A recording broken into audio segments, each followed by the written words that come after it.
Muy buenas noches, mi nombre es Brandon García y hoy quiero hablarles un poco sobre mi trabajo final que trata sobre un tema que aunque a veces se ve histórico, en realidad tiene mucho que ver con lo que vivimos hoy en día, como las enfermedades, las epidemias, las pandemias que afectaron a Panamá desde la llegada de los españoles hasta el siglo XIX.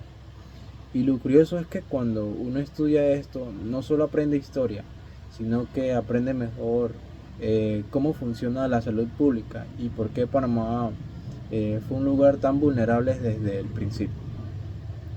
Cuando empecé a leer el artículo del historiador Alfredo Castillero Calvo, la primera impresión que me dio es que Panamá siempre ha sido un punto caliente para las enfermedades, y no solo por el clima tropical o la humedad, sino por algo simple. Siempre ha sido un territorio donde pasan muchas cosas desde la época colonial. Panamá funcionaba como un puente, un lugar de tránsito donde llegaban europeos, africanos, indígenas de distintas regiones y más adelante personas de Asia y América del Norte. Y esas mezclas constantes de poblaciones hacían que los virus y las bacterias estuvieran viajando todo el tiempo. Y una de las partes del artículo que más me impactó fue la llegada de los europeos, cómo afectó a los pueblos indígenas. Ellos no tenían ninguna inmunidad a enfermedades nuevas como la viruela, el, el sarampión o la gripe, y eso causó un impacto devastador. Estamos hablando de una caída demográfica enorme, comunidades enteras que desaparecieron o quedaron muy reducidas. Para la salud pública, hoy en día eso se conoce como inmunidad virgen, que significa que los grupos se enfrentan a una enfermedad completamente nueva y por eso el impacto es mucho mayor. Y esto facilitó la conquista, pero también cambió la manera en que se organizaba el territorio y la vida social. Otro aspecto que me pareció importante es el comercio esclavista. Mucha gente habla de ese tema, eh, desde lo económico o lo social, pero pocas veces se menciona cómo este también significa la entrada de nuevas enfermedades al istmo. Las personas esclavizadas que llegaban desde África eh, también traían eh, patógenos, por así decirlo, que no existían aquí.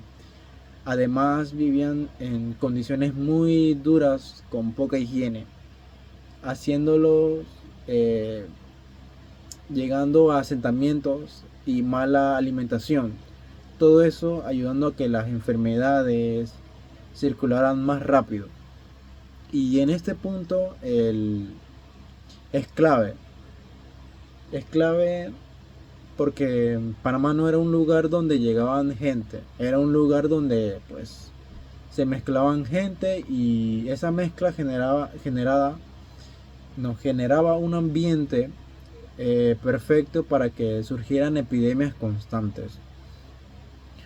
Por otra parte, interesante del artículo es cómo las ciudades coloniales, por ejemplo Portobelo y Panamá Vieja, a veces pensamos en esas ciudades como un lugar histórico y bonito, pero las realidades eran extremadamente insalubres. El artículo describe cómo había basuras acumulados, pozos de aguas contaminadas, charcos por todos lados, calles sin drenaje y mosquitos que transmitían enfermedades como la malaria y la fiebre amarilla. La gente que llegaba a Portobelo desde que decía que esos lugares eran mortal y no exageraban. Eran común ver que alguien llegara a los pocos días y estuviera muy grave o estuviera moribundo. Y hablando de fiebre, la fiebre amarilla fue una de las peores enfermedades que tuvo Panamá, afectando a la población por siglos. Lo curioso es que hoy en día sabemos que se transmitían por medio de mosquitos o, o se puede decir el mosquito Aedes aegypti. Pero en esa época la gente no tenía idea de eso. Muchos pensaban que la fiebre venía de aire podrido o que sea de las vías o los conductos de drenaje. Por eso los métodos que usaban para combatirlas no servían. La fiebre amarilla no solo mataba gente, sino que también causaba miedo. Había lugares que se quedaban sin habitantes durante los brotes, como los comercios que cerraban y familias que huían para intentar salvarse. Y más adelante en el siglo XXI Panamá tuvo que enfrentar la cólera. Este llegó principalmente por el ferrocarril transísmico y por la fiebre de oro en California. Eh, eh,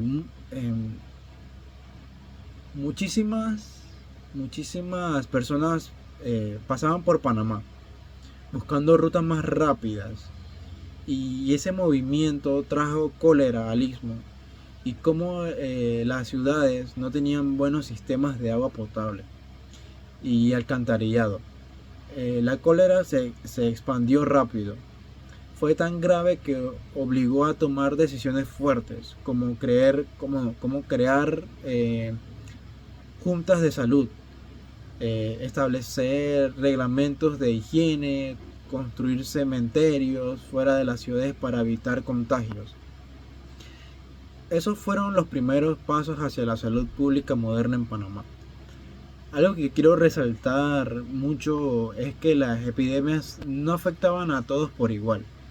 Siempre habían grupos muy vulnerables, como los indígenas, las personas esclavizadas, los afrodescendientes libres, los trabajadores pobres, la gente que vivía en zonas con poca higiene o casas muy pequeñas.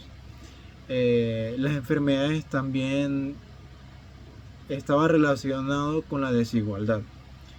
Y eso es algo que todavía se ve hoy en día. Las personas con menos recursos suelen ser las más afectadas por los problemas de salud. En general, lo que más me deja de este trabajo es las enfermedades. No solo mataban gente, también influían en la economía y en la forma de vivir, en la cultura y en las creencias religiosas, en las organizaciones en las ciudades y en las decisiones políticas. Muchas actividades económicas se paralizaban durante los brotes y algunas ferias como las de Portobelo prácticamente desaparecieron durante esos brotes y algunas ferias debido a las enfermedades pues tuvieron que ser, como lo acabo de decir, suspendidas.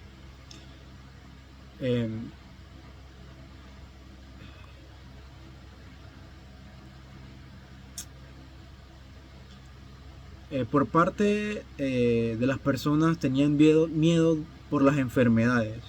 Incluso hubo ciudades que se abandonaron y se volvieron a fundar en otro lugar.